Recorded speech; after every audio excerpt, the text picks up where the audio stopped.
Social selling. Parce qu'il existe effectivement des ciblages de type professionnel que j'ai même testé pour J7 Media, à savoir aller chercher des média buyers, aller chercher des directeurs marketing, etc. Je peux vous le dire, j'ai eu aucun succès avec ça.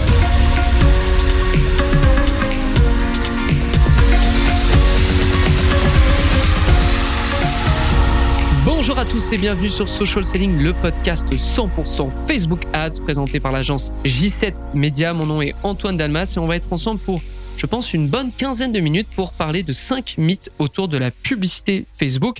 Avant que je commence à vous parler justement de ces mythes, je voulais aussi vous signaler que nous avons lancé une formation totalement gratuite de 40 minutes dans laquelle on vous explique comment scaler, comment augmenter votre budget de 1000 à 5000 $ par jour en publicité Facebook. Oui, jusqu'à 5000 $ par jour en publicité Facebook.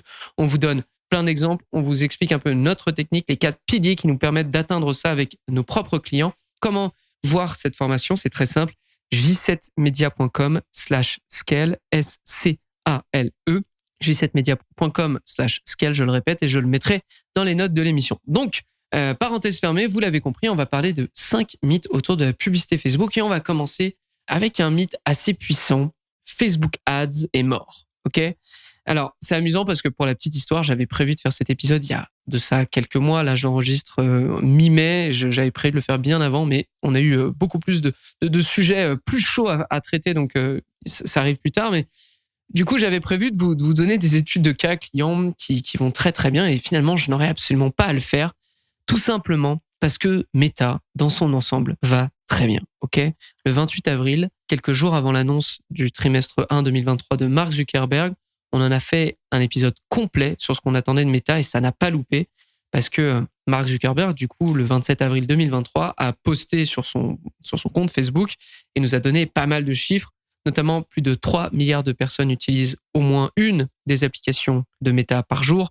200 millions d'utilisateurs d'actifs quotidiens aux États-Unis et au Canada ont été atteints et les Reels sont partagés plus de 2 milliards de fois chaque jour et participent pleinement à la croissance de l'engagement sur les apps du groupe. Donc, au niveau de l'engagement, au niveau des utilisateurs des applications autour de Meta, ça se passe très très bien. Mais le point réellement important et dont on a parlé sur Social Selling dans cet épisode et qui a un impact sur vous, annonceurs, c'est l'IA, l'intelligence artificielle. Il faut comprendre que son utilisation sur ces derniers mois a permis d'augmenter de 24% le temps des utilisateurs sur Instagram seulement. Et ça marche aussi pour les publicités nécessairement, car l'IA a permis d'augmenter la monétisation des Reels. Alors, vous vous en souvenez, on avait fait des récaps déjà sur l'arrivée des Reels sur Facebook et sur Instagram, l'arrivée de la publicité sur les Reels, etc. Donc c'était quelque chose qui était mis en place et ça a été augmenté de 30 à 40% sur les deux apps grâce à l'intelligence artificielle entre le trimestre 4 de 2022 et le trimestre 1 de 2023. Les impressions publicitaires ont nécessairement augmenté de 23% sur la même période, ce qui est, qu'on se le dise, ce qui est gigantesque pour un tel acteur de la publicité en ligne. Là, on parle de Meta qui est déjà très très bien installé. Et là, on a une augmentation des impressions publicitaires de 23%. Je veux vraiment que vous vous rendiez compte. C'est juste gigantesque. Et le revenu moyen généré par des campagnes Advantage Plus a été multiplié par 7 sur les 6 derniers mois grâce à l'IA. Les Advantage Plus, c'est un type de campagne dont on parle souvent sur Social Selling. C'est quelque chose que je recommande énormément si vous avez de bonnes publicités de base et que vous avez envie d'amener votre compte à un autre niveau. Le Advantage Plus, c'est juste game changer. C'est juste quelque chose qu'il faut absolument lancer, mais pour ça, il faut avoir de bonnes publicités dès le départ. Il faut que vous ayez des preuves de concept dès le départ. Dès lors que vous lancez ça, il y a de grandes chances que ça fonctionne encore mieux. Bref, Meta est absolument de retour après 2 années plus complexes, titre d'ailleurs le média Insider, mais aussi l'agence Reuters qui nous explique qu'en des temps plus complexes dans la publicité, et là je vais traduire directement ce qu'ils notent, les annonceurs sont simplement en train de revenir à des plateformes qu'ils connaissent et auxquelles ils ont confiance, à savoir Meta et Google. Notamment parce que les analystes observent que nous sommes revenus à des performances d'avant iOS 14, la fameuse mise à jour de 2021 qui a renversé la table des publicités en ligne et plongé de nombreux annonceurs dans la tourmente. Osons dire les choses, mais maintenant c'est derrière Facebook, derrière Meta. Donc ce mythe de Facebook Ads, c'est mort, je ne veux plus l'entendre. Mythe suivant, Meta traque mal les conversions. Alors, je mets évidemment ce mythe juste après le premier parce qu'il est lié. Comme vous l'avez entendu, Meta est revenu à un niveau de performance d'avant iOS 14. C'est grâce à de nombreux efforts dans le domaine dont on a parlé plusieurs fois d'ailleurs avec Rémi, notre expert tracking sur des épisodes de Social Selling du 3 et 22 février intitulé Comment traquer ses résultats sur Facebook Ads et ensuite pourquoi j'ai 2 fois plus de conversions sur Facebook Ads et autres questions de tracking. Si ça vous intéresse, je vous recommande chaudement d'aller les écouter, c'est de l'or en barre. Donc, disons que si vous avez une intégration du Conversion API, de l'API de conversion basée sur Google Tag Manager, ce que recommande Rémi, notre expert, vous devriez être très, très, très bien dans ce domaine. Là où c'est plus compliqué, et ça ne concerne pas que Meta, c'est lorsque vous avez plusieurs sources de trafic payant, et du coup, c'est de recouper qui a fait quoi dans la conversion finale. Exemple, j'ai du TikTok, j'ai du Facebook Ads, j'ai de l'emailing, qui a fait quoi là-dedans? Parce qu'il arrive que certains s'attribuent des conversions d'autres, ok? Et pour ce faire, il existe déjà les UTM pour différencier votre trafic, mais aussi des rapports avec Google Analytics 4 ou GA4 pour les experts, pour vous sortir des bilans détaillés sur le sujet. Donc, par rapport à Smith, en gros, le tracking de Meta égale bien mieux que 2021, on l'a dit aussi dans le mythe numéro 1, et tracking de plusieurs sources différentes égale rapport à mettre en place pour les différencier et prendre de bonnes décisions par la suite. On passe au mythe suivant. Pour réussir sur Facebook Ads, c'est simple, il suffit d'avoir du UGC et une audience broad. Alors c'est pas tellement un mythe, mais c'est quelque chose que vous allez tellement entendre, et pour les personnes qui démarrent ou qui ont du mal, vous allez tellement l'entendre que ça devient facilement un mythe pour vous, ok? Et vous risquez de penser surtout que c'est une condition sine qua non à la réussite. Avant d'aller plus loin, je vais quand même prendre le temps de définir. UGC, c'est très simple, c'est User Generated Content, donc c'est juste du contenu généré par un utilisateur.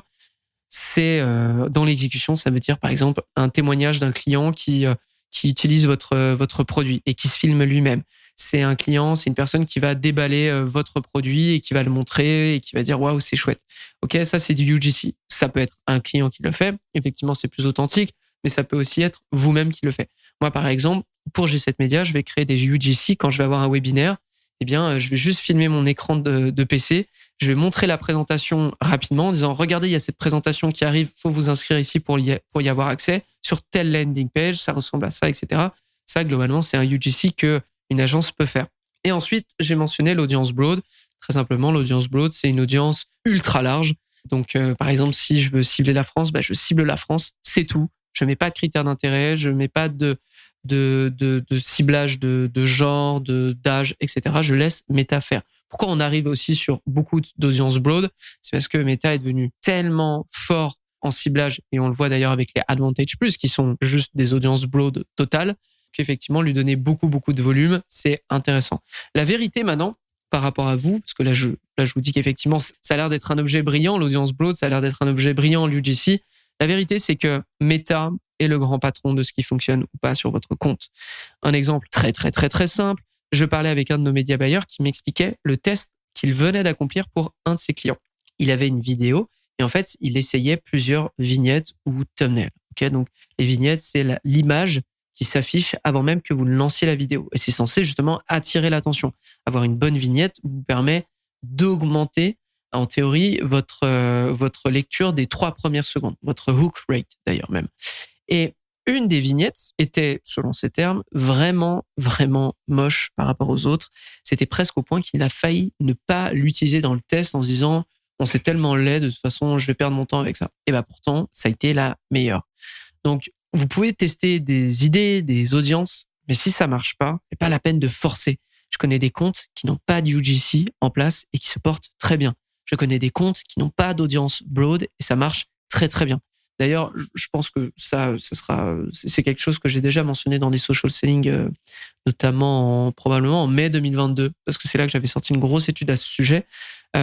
Globalement, les audiences broad, ça va surtout servir à des annonceurs qui sont déjà bien en place. C'est certain que si vous démarrez, avoir une audience broad, c'est pas le meilleur. C'est pas la meilleure chose. L'audience broad, c'est littéralement quelque chose qu'on va utiliser lorsque on a une bonne preuve, on a une preuve de succès. On a un pixel qui fonctionne bien, on l'a bien nourri, on a beaucoup d'événements derrière nous, des événements dans le sens des leads, des achats, vous avez compris. Et là, on veut juste augmenter les budgets, donc avoir une audience broad, c'est certain que ça peut vraiment vous aider. Mais effectivement, si ça ne marche pas avec vous, ne vous dites pas que vous êtes passé à côté de quelque chose en Facebook Ads. C'est peut-être pas le moment, ou en tout cas, ça marche. Sinon, ça marche peut-être pas du tout pour vous. Je pense aussi, avant de passer au prochain mythe, je pense aussi que pas mal d'annonceurs type lead gen, qui ont juste besoin de générer des leads, beaucoup fonctionnent avec des audiences lookalike, des audiences similaires. Donc, moins de bro dans l'occurrence que, par exemple, des e-commerce. Donc, vraiment, c'est pas parce que l'intégralité de l'écosystème Facebook Ads vous dit « Ah, ça marche, ça marche, ça marche », que ça doit nécessairement marcher pour vous. OK ? Allez, on passe au mythe suivant. Meta ne fonctionne pas avec tous les annonceurs.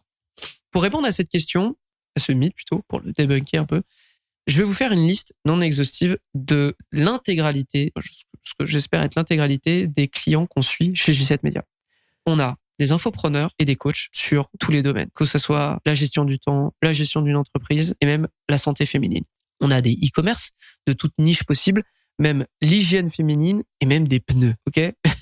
On a des entreprises d'assurance, on a des entreprises de crédit, on a des gestionnaires de patrimoine pour des personnes qui sont vraiment très aisées, on a des annonceurs qui vendent des produits et services qui coûtent des milliers d'euros ou de dollars, on a des annonceurs qui vendent seulement grâce à des lives sur Facebook, on a des annonceurs dans l'événementiel, on a des annonceurs qui cherchent des employés, donc à faire du recrutement, et on a des SaaS, donc des services pour entreprises, des logiciels, entre guillemets.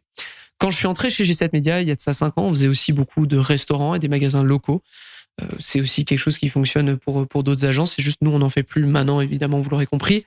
Et du coup, avec cette liste, je pense que vous avez compris, Facebook Ads, c'est hyper large. Ça peut bénéficier à de très, très nombreuses entreprises. Et maintenant, c'est certain, il y a une question à se poser. Est-ce que ma cible se trouve sur Facebook ou Instagram ? C'est peut-être aussi la première question à se poser avant de se lancer. Mais elle ne s'affiche peut-être pas comme sur LinkedIn avec son titre professionnel et sa société pour laquelle elle travaille. Mais elle peut quand même être sur Facebook. Et ça, c'est par votre ciblage, mais c'est surtout par votre contenu que vous pourrez le trouver. Je vais vous donner quelques exemples. Quand on cherche des gens qui manquent de temps pour un coaching sur le sujet, on vend un coaching sur la gestion du temps. Est-ce que vous pensez qu'on a un ciblage pour ce genre de personnes, c'est-à-dire manque de temps ? Bien sûr que non.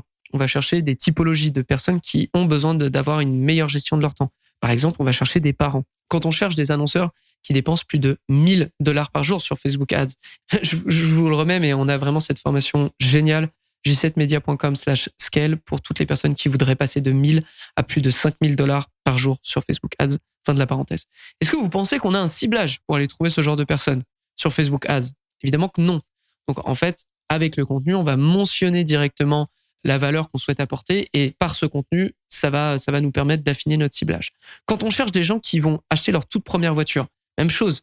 Il n'y a aucun critère d'intérêt qui nous permet de trouver précisément des personnes comme ça. C'est le contenu qui va nous aider. Dernier exemple, quand on cherche par exemple des ostéopathes, des kinésithérapeutes, est-ce que vous pensez que Meta nous donne des ciblages 100% fiables ? Parce qu'il existe effectivement des ciblages de type professionnel et que j'ai même testé pour J7 Media, à savoir aller chercher des média buyers, aller chercher des directeurs marketing, etc. Je peux vous le dire, j'ai eu aucun succès avec ça. Pour moi, ces critères professionnels ne fonctionnent pas et n'ont pas fonctionné pas que sur J7 Media, mais sur aussi d'autres annonceurs. Donc, à la place, en fait, je vais plutôt montrer des éléments familiers de ces personnes-là. Mon contenu va servir. Si je reviens sur les ostéopathes et les kinésithérapeutes, par exemple, montrer une table de praticiens sur laquelle leurs propres patients ont l'habitude de s'allonger, ça aura beaucoup plus de chances d'attirer leur attention que d'essayer des ciblages un peu alambiqués, compliqués, qui au final ne fonctionnent pas. Alors, je reviens à Smith. Peut-être que si vous cherchez un profil extrêmement précis, comme une personne chargée des ressources humaines d'une société de plus de 50 employés dans le domaine de l'alimentaire, oui, ça va être plus compliqué. Mais voici ce que Facebook va vous faire. Il va vous ouvrir à l'une des plus larges bases d'utilisateurs au monde et vous laisser tenter votre coup et affiner par la suite. Et là, je ne parle que de l'acquisition, mais en retargeting, c'est certain que Meta peut grandement vous aider dès lors que vous avez un système de tracking opérationnel. Vous pouvez très bien faire de l'acquisition en Google Ads et ensuite avoir du retargeting sur Facebook Ads. Okay, tout est possible. Et là, je parlais de l'acquisition, mais en retargeting, c'est sûr que Facebook Ads, ça peut totalement vous aider parce que la personne qui arrive sur votre site, elle est pixelisée par l'API de conversion ou par le pixel de Facebook. Si elle revient avec son ordinateur ou son téléphone sur Facebook ou sur Instagram, là, évidemment que vous allez la retrouver. Donc, si je dois synthétiser, disons, Meta peut aider 99% d'entre vous, ou du moins participer à la conversion finale. Par contre, Si votre produit, votre service va à l'encontre des règles de la plateforme, là, effectivement, Meta, c'est pas fait pour vous. Facebook Ads, c'est pas fait pour vous. La plateforme ne pourra rien pour vous et nous-mêmes, on pourra rien pour vous. Voilà. Si vous êtes bloqué d'ailleurs et que vous êtes passé outre les règles de la plateforme, c'est certain que ça sert à rien de venir contacter J7 Media. Petit clin d'œil. Voilà. Mythe suivant, Meta, c'est pas pour les produits chers. Cher, j'entends par là, on est à plusieurs milliers de dollars, plusieurs milliers d'euros, voire des dizaines de milliers d'euros. Et à ça, je répondrai que ce mythe, on l'a débunké plusieurs fois. On l'a débunké pour les infopreneurs, pour les coachs notamment, qui vendent des formations qui sont chères, donc plusieurs milliers d'euros.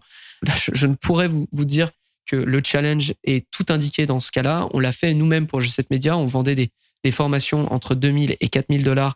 Et un challenge, ça fonctionne très très bien. Et on l'a fait aussi, on en a parlé sur un social selling, de comment on a vendu un produit très très cher, à savoir un bateau de plus de 10 000 dollars, donc un produit physique de plus de 10 000 dollars. Et je vous parle même pas des frais de livraison. Et là, à nouveau, eh bien, on est passé par du lead gen. Et si j'ai un élément commun lorsque vous devez vendre un produit ou un service cher, qu'est-ce que ça demande sur Facebook Ads? Eh bien, ça demande un lead.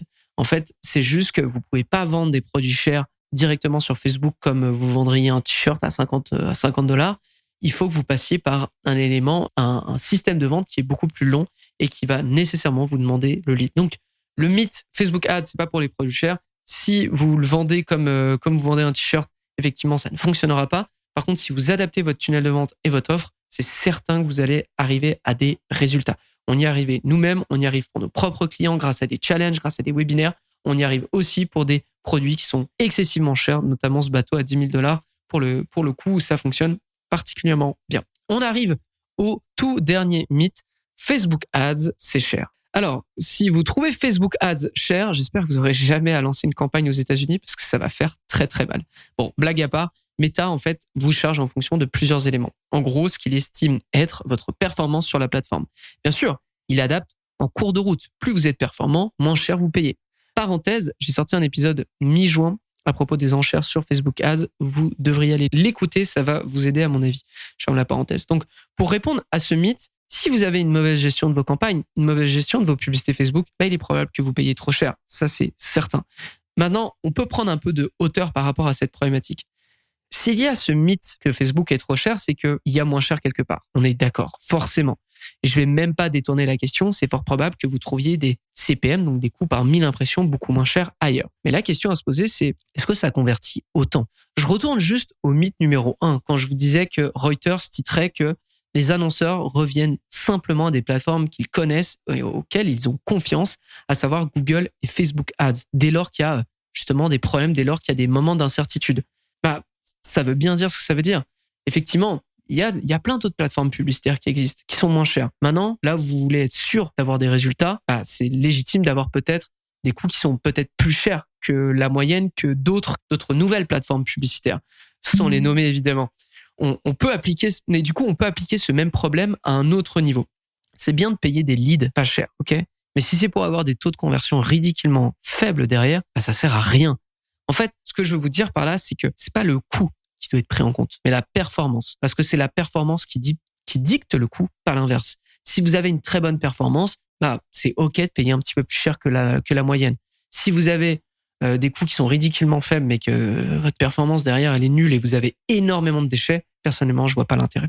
Voilà, donc, pour répondre à ce mythe, Facebook Ads, c'est cher. C'est sûr que si on compare à d'autres plateformes, il y aura toujours moins cher, comme ces propres plateformes qui un jour seront plus chères que d'autres nouvelles plateformes qui arriveront. Donc, c'est un peu cyclique, en fait. Et ensuite, il faut comprendre que Facebook Ads vous fait payer selon votre performance. Si vous avez une mauvaise performance, nécessairement, vous payerez cher. Et là, c'est pas le problème de Facebook Ads. Ça sera probablement le problème avec toutes les autres plateformes que vous allez utiliser. Voilà. Donc, j'espère que vous avez apprécié ce contenu. On est arrivé à la fin des 5 mythes. J'espère que vous avez appris des choses, que vous avez aussi validé peut-être des idées ou des hypothèses par rapport à Facebook, ou peut-être des idées que vous aviez contre la plateforme et que ça vous a fait changer d'avis. Si c'est le cas, c'est génial. Si l'épisode vous a plu et si Social Selling vous plaît, n'hésitez pas à mettre un petit commentaire, un petit avis sur Apple Podcast, sur Spotify, sur toutes les plateformes que vous pourriez utiliser pour écouter Social Selling. D'ailleurs, on est sur YouTube. C'est le lien direct est dans les notes de l'émission. Et quant à moi, écoutez, je n'ai plus qu'à vous dire Au revoir. Et puis surtout, rendez-vous sur le prochain épisode de Social Selling. À très vite tout le monde. Ciao. Social selling. Social selling.